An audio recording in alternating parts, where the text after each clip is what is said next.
Did you know that the Salem witch trials that happened over hundreds of years ago had an effect on how America handles its court procedures? With it getting so close to Halloween and seeing all of these TV shows have witches cast spells and brew potions, I think it's very important that we remember the true history of the Salem witch trials.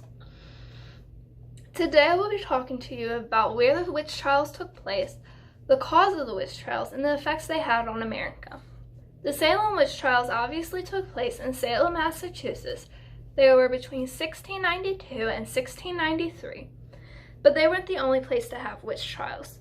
According to the Britannica.com article, the Salem witch trials, there were also trials in Germany, Italy, France, and many other countries.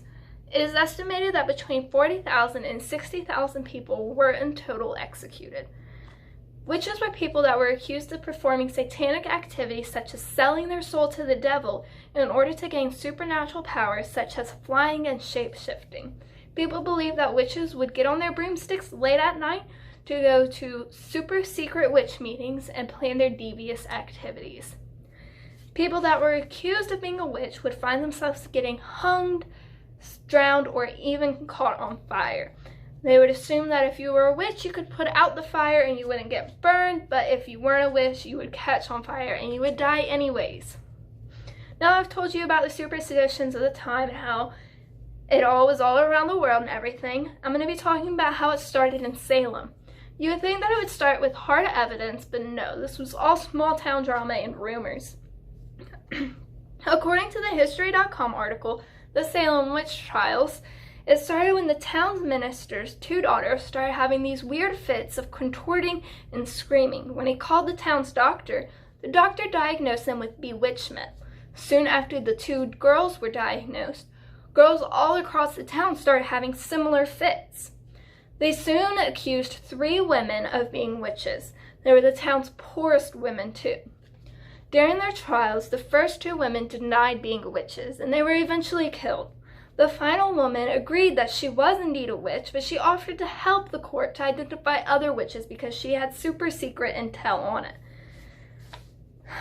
If you disagreed with the court and said, hey, why is this person being accused of being a witch? I don't think they are. You would soon find yourself in their very shoes because the court believed that anybody that was questioning them was against them. Now that I've told you a little bit about the history and how it started, I'm going to be talking about how it affected American court. Spectral evidence was the main evidence used during the trials. Spectral evidence is evidence such as seeing a ghost or having a dream or something like that, and you didn't have much hard evidence during this time. According to the article, The True Legal Horror Story of the Salem Witch Trials by Robin Farmer, Increase Marther, who was the president of Harvard at the time, disagreed with the witch trials and is even quoted saying, "It better that 10 suspected witches escape than 1 innocent person be condemned." Soon after he's quoted saying this, the courts that the witch trials were held in were eventually dissolved. It is even believed that the witch trials led to the Bill of Rights being produced, because so many women at the time were denied basic American rights such as the right to a speedy and public trial and freedom of speech. They were added into the Bill of Rights. It's scary that the witch trials had this effect on America and that so many innocent people ended up dying. But luckily, America has made some amends to itself and has helped prevent this from ever happening again. It's important that we know the history of the witch trials in order to prevent something similar to ever happening, because you never know what could. But I hope you guys have a great and spooky Halloween.